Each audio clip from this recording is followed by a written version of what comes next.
Hello, everybody. Mr. O here, and our final lesson in bubble letters with line design using gel pens. That's a lot to say, and I just want you to know what we're doing. So this is lesson 3, and you're going to need your example that you're drawing on. So you can do that on copy paper or a thicker drawing paper. You're going to need an eraser at this point and gel pens. I just have a pack of 12 gel pens. In my classroom, I would have a pack of 25 for students to use. But these are the Sakura gel pens that I keep at my studio, and I really like them because I can kind of go over markers. They did a very good job with that, especially the white one. And I will show you the use of those. All right, so we have our paper ready to go, or do we? We need to do a few things before we start with the gel pens design. Once we have our name on it, or whatever you put, um, erase your guideline. The other thing you may want to do with your eraser, gently, is any lines that you might have put in real dark. Even myself, I get some lines a little darker than I really want them to. Sorry, let me start that one again. Even myself, as I draw, I get my lines a little too dark, and that's because I'm trying to control it too much. And you'll notice you'll go darker. So just take the eraser and lighten it up. Any extra lines that you don't want, just erase totally away. So I got my name erased in the right spots. As you can see in the video, you can barely see some of it. That's okay. As long as you can see it, you're just fine. And I'm just going to put my gel pens out. Oops. And you see this one? I'm going to put that one totally off to the side. Same thing with the white. I'm just not going to use them. I only want to use color. And let me just show you some of those examples again, and just show you point out the different designs that these students made. So we got Emily here, and she went with diamond shapes and lines. She did some curved lines, some wavy lines, and made some nice effect.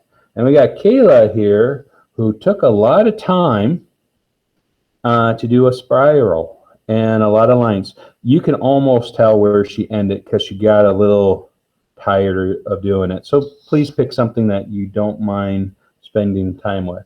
And we have Jamie, and I don't know if you can see that, but it's a metallic gel pen. So the gold and the red really shine here. And she spent a lot of time with those curved lines. We got Adra, and she used fluorescence and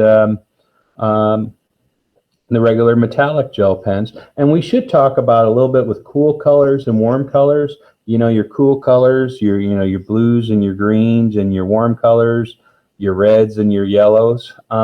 If you want your name to stand out, it might be a good idea to do cool colors for your.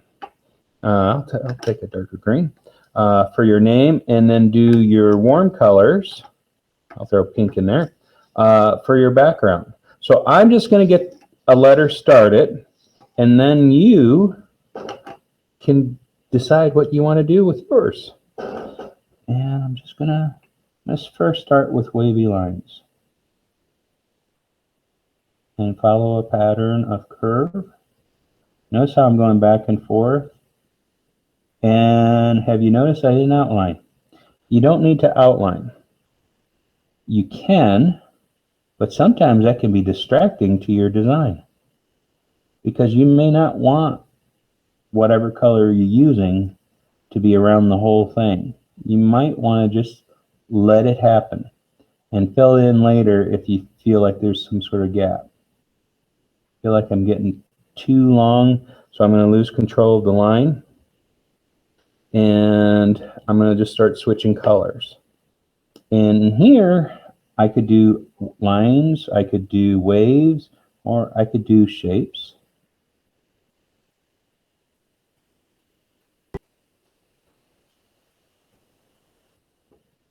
And I would do each letter until I would have one done. Can we pretend I did all the letters? And I would do all the letters first, and then I would go to the background. Now the background is a little more interesting. And this is the importance of having your letters large. If your letters are too small, you're going to have a lot of background like Jamie did, and you probably guess that she spent a lot of time doing the background. If your letters are large, it takes a lot of the background, and you can use a ruler if you so choose, and you can do some shorter line design.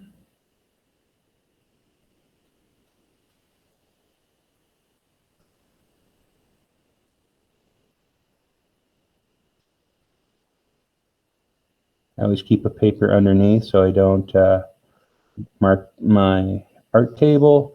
Now the other thing you can do is you can alternate.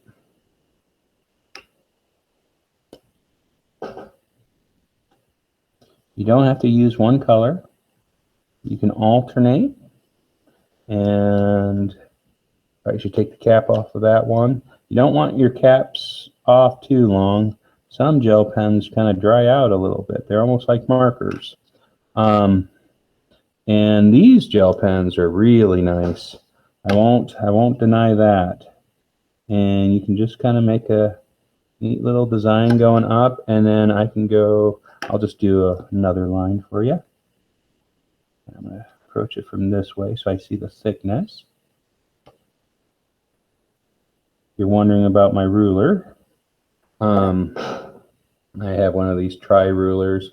I don't actually use the measurements other than inches and centimeters, but I like being able to plop it down. Another nice ruler is those clear rulers where you can actually kind of see the thickness of your lines. I didn't appreciate those when I was younger, but as I get older, it's nice to be able to slide and go. And so now, guys, it's up to you. So if you need some inspiration, let me kind of show you the examples again. And it doesn't matter what angle, what words you use. I know for my assignment, I always do first names or last names with a minimum of 4 letters. The larger your bubble letters, the smaller the background, which will make things easy. And be creative. Now, do you think I told her to do this? Nope. I let students be creative. Is there a wrong way of doing it? Well, of course there's the wrong way. There's the lazy way. Don't be lazy. Have fun with it. It's going to take you a little while to do this part. And so be patient, and you might find it very relaxing. Listen to some music, watch a show, and just work and casually talk with somebody. I hope you guys are doing well. I did have somebody ask me why I end my videos the way I do. And I told them that they can be in a classroom full of 20 other people and they can feel alone. And nobody notices. And so I like to just remind people who are watching my videos that they're important, they're not alone, and that they're loved. Because sometimes, especially today in today's society, we don't tell people that enough. So I hope you guys enjoyed this video. I hope you enjoyed this lesson. Have a great day, and we'll see you in the next video. Bye-bye.